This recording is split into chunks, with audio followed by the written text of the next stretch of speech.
అల్లు అర్జున్ గారు, stylish star Allu Arjun గారి విగ్రహం మైనపు బొమ్మ దుబాయ్‌లో పెట్టారు. అంటే సౌత్ నుంచి ఫస్ట్ వ్యక్తి నిజంగా ఒక ఇండస్ట్రీ పర్సన్‌గా మీరు ఎలా ఫీల్ అవుతున్నారు దీనికి సంబంధించి? ఏమండి, బొమ్మలు పెట్టినంత మాత్రాన, ఇంకోటి పెట్టినంత మాత్రాన అంటే ఒక గౌరవం లాగా గౌరవం కాదు. ఆయనంతా ఆయన ఇండివిజువల్గా ఆయన ఒక పుష్ప నుంచి top wise already national star చేసుకున్నాడు, పాన్ ఇండియా స్టార్ అయ్యాడు. అంతకన్నా మరి గొప్ప వ్యక్తి గ్లోబల్ స్టార్ అయ్యాడు కదా, రామ్ చరణ్ గారు బొమ్మ ఎందుకు పెట్టలేదు?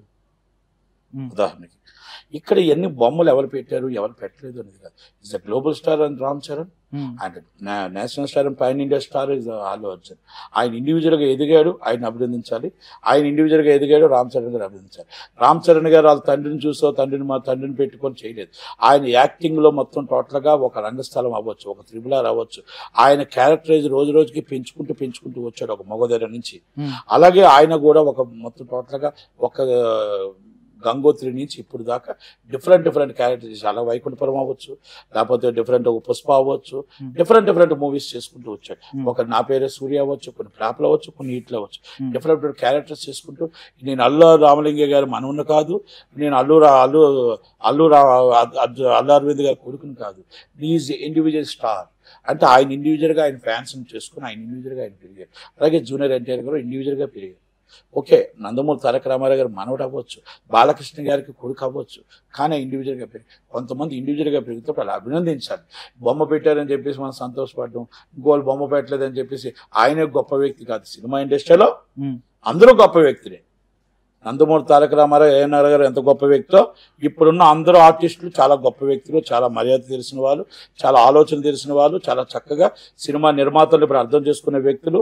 కనుక అందరూ కూడా మంచి వాళ్ళే. అందరూ చక్కగా అందరు బొమ్మలు పెట్టాలని నేను కోరుకుంటా. దుబాయ్లో అందరు బొమ్మలు గ్యాలరీలో పెట్టి మొత్తం టోటల్గా అందరినీ ఒక మ్యూజియంలో చేయాలని కోరుకుంటాను తప్ప ఒక బొమ్మ పెట్టారు కానీ ఈయన పొగడ్డం తక్కువ పెట్టలేదని చెప్పేసి కించపరచడానికి ఉండకూడదు.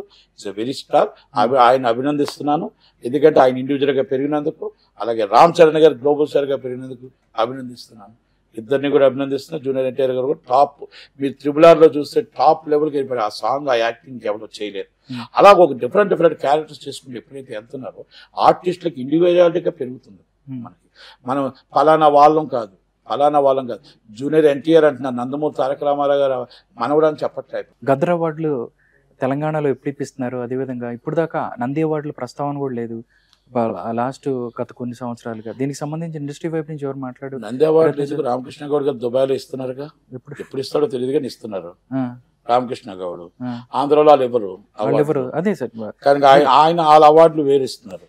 అలా మొత్తం టోటల్ గా పోసాని కృష్ణమూర్తి నో నంది అవార్డులు పెట్టి తిట్టిన వాళ్ళకి ఫస్ట్ రోజా గారు, అమర్నాథ్ గారు, ఒక 5గురు ఎవరు బాగా టీడీపీని తిడతారో వాళ్ళకి అవార్డులకి ఆయన చైర్మన్. బెస్ట్ పర్ఫార్మెన్స్ అవార్డుకి చైర్మన్ అయ్యాడు ఆయన. ఎవరు? పోసాని కృష్ణమూర్తి. అది వాళ్ళకి మాత్రం అవార్డులు మేము బయట వాళ్ళకి ఇవ్వం, సినిమాలకు ఇవ్వని చెప్పేశారు. ఇప్పుడు సినిమాలకు సరిపో మా వాళ్ళకి ఇచ్చుకుంటాం అవార్డులు అని చెప్పి ఫస్ట్ అవార్డు రోజా గారికి వచ్చినట్టుంది. సెకండ్ అవార్డు ఆయనకి ఎవరికి? అంబటి రాంబాబు గారికి, అంబటి సంబరాల రాంబాబు గారికి ఆయన పేరు. ఆయనకు వచ్చిన థర్డ్ అవార్డు అమర్నాథ్ గారికి వచ్చింది. కనుక ఆ అవార్డ్స్ అంటే ఇది గద్దర్ గారి అవార్డులు. గద్దర్ గారి అవార్డులు ఎప్పుడు ఇస్తారు?